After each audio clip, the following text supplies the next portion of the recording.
Imani had everything: a devoted husband, a peaceful life, and a beauty that made her unforgettable. But when a mysterious shaman gifted her enchanted waist beads, everything changed. Imani lived in a peaceful village cradled by rolling green hills and the gentle hum of a winding river.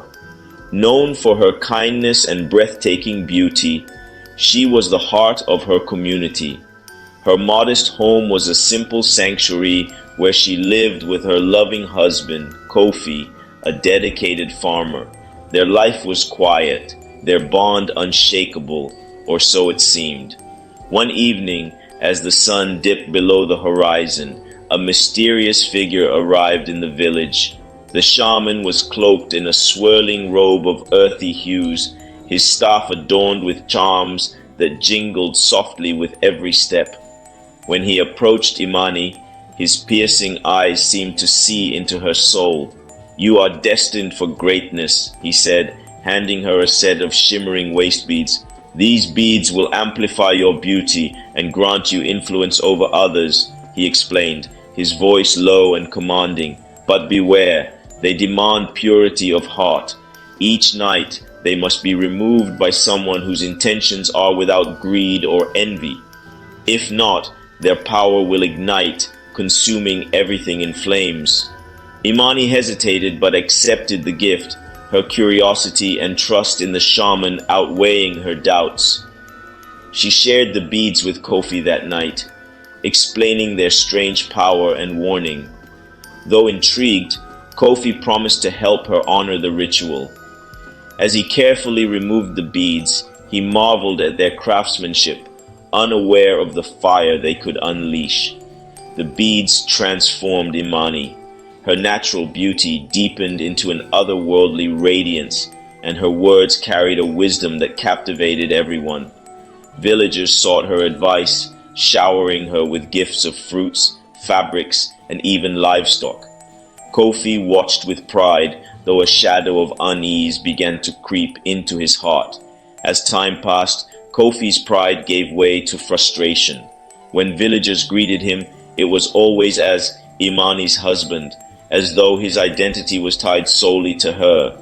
His efforts in the field seemed trivial next to the reverence she inspired. "It's not fair," he muttered one day, watching her surrounded by admirers. "Why should all the glory go to her?" Imani noticed Kofi's growing silence but attributed it to the burdens of farming. At night, she clung to their routine, hoping the ritual of removing the beads would reconnect them. Yet, she couldn't ignore the subtle change in Kofi's demeanor. His hands lingered longer on the beads, and his expression grew increasingly unreadable. Rumors began to swirl around the beads. Some villagers whispered that they were enchanted, a gift from the spirits. Others warned that such power came with a price. "Mark my words," said an elder to a neighbor. "No magic comes without sacrifice. Those beads will bring ruin." The whispers reached Kofi, further fueling his discontent. He started to avoid the villagers, convinced they were mocking him behind his back. Meanwhile, Imani struggled to balance her new responsibilities with her love for Kofi. She sensed his growing distance, but didn't know how to bridge the widening gap. One evening, a neighbor visited their home with a gift for Imani. As she handed over a woven basket of yams, she whispered, "Be careful, Imani. Power like yours can turn even the purest hearts dark." Though the warning was vague, it planted a seed of doubt in Imani's mind. Haunted by the villagers' whispers and Kofi's changing behavior, Imani decided to seek the shaman. She found him meditating in a clearing, surrounded by the soft glow of fireflies. "Shaman," she began, her voice trembling, "the beads are creating tension in my home. Kofi, he is not the same." The shaman opened his eyes, his gaze heavy with understanding. "The beads amplify not just beauty, but the desires of the heart," he said. "Kofi's heart is conflicted. He must choose his path, and you cannot decide for him." Imani returned home more uncertain than ever. That night she dreamed of flames, roaring and unrelenting, consuming her home. She woke with a start, the shaman's words echoing in her ears. Kofi couldn't shake the feeling that the beads were meant for more than enhancing Imani's beauty. What if they could bring him respect, influence, power? The thought consumed him, and he began experimenting with the beads when Imani wasn't home. At first, nothing happened, but one afternoon, as he held them and whispered his desires, he felt a faint warmth, like the stirrings of a sleeping beast. A thrill shot through him. It's only a matter of time, he thought, determined to unlock their potential. Imani, meanwhile, noticed the beads growing warmer during their nightly ritual. "Kofi, are you sure your intentions are pure?" she asked one night. He scoffed, brushing off her concerns. "You worry too much, Imani," he said, though his heart raced with guilt. Kofi's obsession with the beads grew. He would steal moments during the day to hold them, feeling the heat build within his chest. The power of the beads was intoxicating, and he no longer cared about the consequences. He began to take liberties with their use, secretly drawing energy from them, believing that he could control their magic. Imani, though still blissfully unaware of the full extent of his actions, began to notice subtle changes in his behavior. He no longer helped her with the evening ritual, instead insisting that she handle the beads herself. The warm glow that had once been a source of connection between them had turned cold, and Kofi's gaze became distant. Imani could no longer ignore the tension growing between her and Kofi.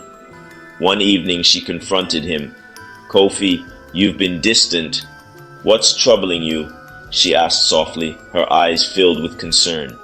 Kofi hesitated, unsure whether to reveal his growing obsession. Instead, he forced a smile and said, "I'm just tired. The farm work has been harder lately." But Imani knew there was more. She decided to visit the shaman who had given her the beads. When she found him deep in the forest, his expression was grave as she shared her worries. "The beads react to the heart's intentions," the shaman said. "If his thoughts are impure, the flames will rise. You must tread carefully, Imani. Love can save, but it can also blind." Imani returned home with a heavy heart. That night, she watched Kofi closely as he removed the beads. His hands lingered again, his expression unreadable. The warmth of the beads had turned into a faint heat, and Imani could sense the growing danger. She prayed silently, hoping Kofi would find his way back to the man she had fallen in love with. Kofi's obsession deepened. He began to sneak away from the house during the day, seeking answers about the beads. He visited elders and other shamans, asking about their magic. Most warned him against meddling with forces he did not understand, but their warnings only fueled his determination. "They're just afraid of power they can't control," he muttered to himself. One night, as he held the beads during the ritual, he whispered under his breath, "Why won't you work for me?" The beads grew hot in his hands, and a faint ember flickered between his fingers. Imani saw it and gasped. "Kofi, stop!" she cried. Startled, Kofi dropped the beads, his expression a mixture of fear and frustration.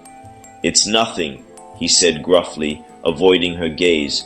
But Imani knew the truth. Kofi's heart was no longer pure, and the beads were reacting to his greed.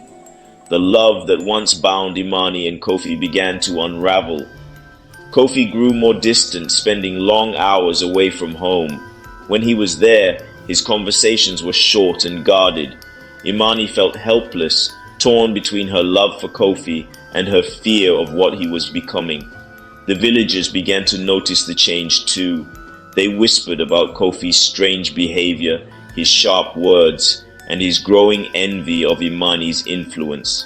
"He's jealous," one elder told Imani gently, "but jealousy is like a flame. It will burn him if he doesn't let it go." Imani tried to reason with Kofi again, but he dismissed her concerns. "You don't understand," he snapped. "All of this power, What's the point if it's only for you? Don't I deserve some of it too? His words stung, and for the first time Imani saw the depth of his greed. Desperate, Imani returned to the shaman. This time, he did not greet her with his usual calm demeanor. "The beads are a mirror," he told her gravely. "They show what lies hidden in the heart, both good and evil. Kofi is lost, and only he can choose to find his way back. If he doesn't, there will be consequences." Imani's heart sank. She knew what the shaman meant. The beads could not be undone. They were both a gift and a curse. Kofi had crossed a line, and the fire he had ignited in his heart would soon consume everything around him. That night, Imani could feel the beads burning against her skin as Kofi removed them. He had crossed the threshold of greed, and the beads responded violently.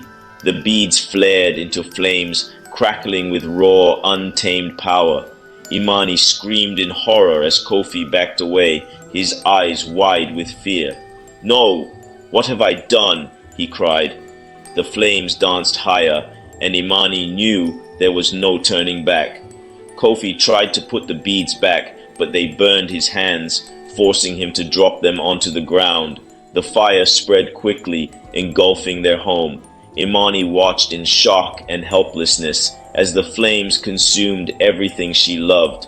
Kofi, desperately trying to salvage what was left, was caught by the flames. His screams filled the night as the fire claimed him. Imani ran to him, but it was too late. The fire had taken everything, the house, the life they had built, and Kofi himself. As the flames died down, all that remained was a smoldering ruin.